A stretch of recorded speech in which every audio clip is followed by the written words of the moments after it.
puisqu'on est dans ce sujet-là, il y a deux informations majeures. Je pense que vous les avez vues. Alors, il y en a une, enfin les deux d'ailleurs. Alors, justement, les deux datent du 29 juillet. Et c'est très intéressant parce que c'est comme s'il y avait eu une concertation entre Washington et Bruxelles. Et vous allez comprendre tout de suite pourquoi. Alors, le premier, c'est du 29 juillet. Bruxelles veut recenser tout ce que vous possédez. Voilà, c'est ça. Et ça sent mauvais. Ça, c'est une préparation à la saisie globale. Je précise que vous avez été très, très, très, très nombreux, aussi bien spectateurs, je pense que vous aussi, vous l'avez reçu.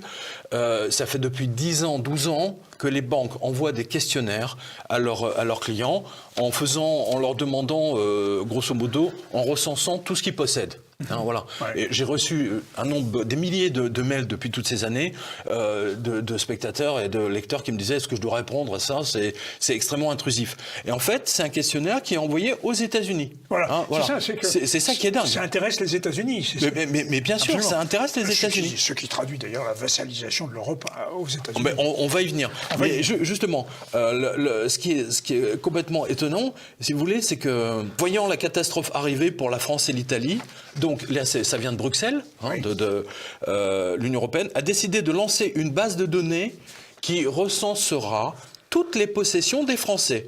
Aussi des Italiens, des Espagnols, bref, de tous les pays en déficit. Hein. C'est surtout ça, quoi. En voici la structure. Donc, immobilier, véhicules, tableaux, sculptures, crypto-monnaies, comptes à l'étranger, actions en bourse, parts de société, etc., etc. Alors, ils ont présenté ça comme c'est à l'état de projet, bien sûr. Bien sûr. Mais vous ne vous trompez pas. Ça va arriver, bien entendu, parce que les 3 trilliards de dettes de la France, je ne parle même pas de l'Italie, de l'Espagne, du Portugal, etc., on va y venir. La France et la Grèce, aujourd'hui, de 2009. Voilà. On l'a toujours dit, depuis des années. La France, une grosse Grèce. Voilà, c'est ça, c'est vraiment ça. Donc, vous avez les liens, donc ça date du 29 juillet, hein, sur quotidien.com.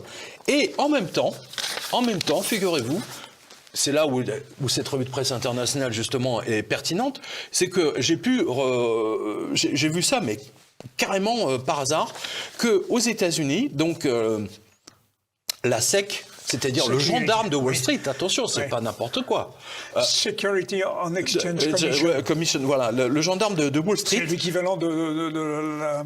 Oui, c'est le gendarme de Wall Street qui n'a jamais jeté aucun banquier en prison suite à la crise de 2008. Voilà, c'est le fameux gendarme, voilà. La SEC. C'est la SEC, ouais. Donc, elles veulent créer, je traduis, hein, une base de données de toutes les transactions boursières de capitaux, de virements en temps réel. C'est même pas une base de données, là. Non. Là, c'est carrément en temps réel. C'est pour savoir, tiens, il y a Monsieur Smith, il a acheté pour 100 € d'actions d'Amazon ou de Tesla ou je sais pas quoi, 100 $, pardon, eh bien, ça va apparaître dans la base de données. Voilà.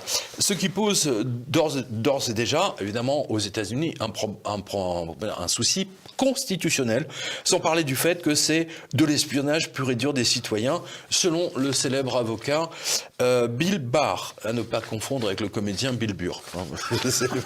Voilà. Donc vous avez le lien, c'est sur nationalreview.com. SEC finalizing a Big Brother database to track American stock trades in real time. Voilà, une base de données à la Big Brother. Hein, orwellien, c'est carrément orwellien. Voilà. C'est ce que dit le journal. Mais c'est inconstitutionnel, dites-vous. Bah, ça tient pas. Oui. Je précise, je le note d'ailleurs là, et notez que ces deux projets de loi ont été dévoilés pendant les Jeux Olympiques afin de passer sous le radar. Voilà. Ce qui constitue pour ma part une alerte supplémentaire pour vous, chers spectateurs et chers lecteurs. Voilà.